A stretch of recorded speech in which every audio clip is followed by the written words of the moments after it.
Hello friends, ఒకసారి వీడియోని pass చేసి ఈ క్వశ్చన్ని ట్రై చేయండి. In a meeting 15 people shake hands with each other exactly once. How many hand shakes take place? So shake hands. So basically ఇలాంటి concepts మీద two problems వస్తాయి. ఒకటి card sending and hand shaking. So card సెండింగ్లో ఏమవుతుందంటే, suppose 2 persons ఉన్నారనుకోండి. ఇతనికి card ఇవ్వాలి and ఇతను కూడా ఇతనికి కావాలి. ఓకే, సో ఇక్కడ 2 cards అనేది షేరింగ్. అలాగే హ్యాండ్ షేకింగ్లో ఇక్కడ ఒక పర్సన్ అనుకోండి. సో వీళ్ళిద్దరూ ఒకసారి మాత్రమే హ్యాండ్ షేక్ ఇస్తారు, కానీ ఇద్దరు షేక్ హ్యాండ్స్ ఇచ్చుకున్నట్టే కదా. సో వీటి యొక్క ఫార్ములాస్ కూడా వేరీ అవుతుంది. సో ఎలాగ వేరీ అవుతుందంటే n/n-1/2, దీనికి by 2, కానీ ఇక్కడ 2 cards షేర్ చేస్తున్నాం కాబట్టి n/n-1.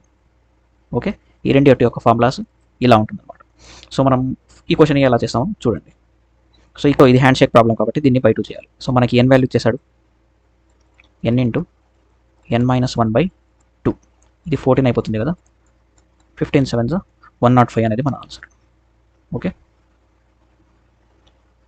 ఇప్పుడు మీరు ఈ క్వశ్చన్ని సాల్వ్ చేసి దీని యొక్క ఆన్సర్ని కామెంట్ సెక్షన్లో చెప్పండి. ఓకే, సో ఇంకో క్వశ్చన్ చూద్దాం. Which of the following numbers is both a rational number and A terminating number? So terminating number అంటే 1.7, 2.6 ఇలా ఆగిపోతుంది కదా.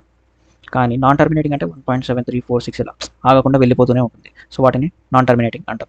సో ఇలాంటి క్వశ్చన్స్లో మనం అబ్జర్వ్ చేయాల్సింది డినామినేటర్ ఒకటి మాత్రమే.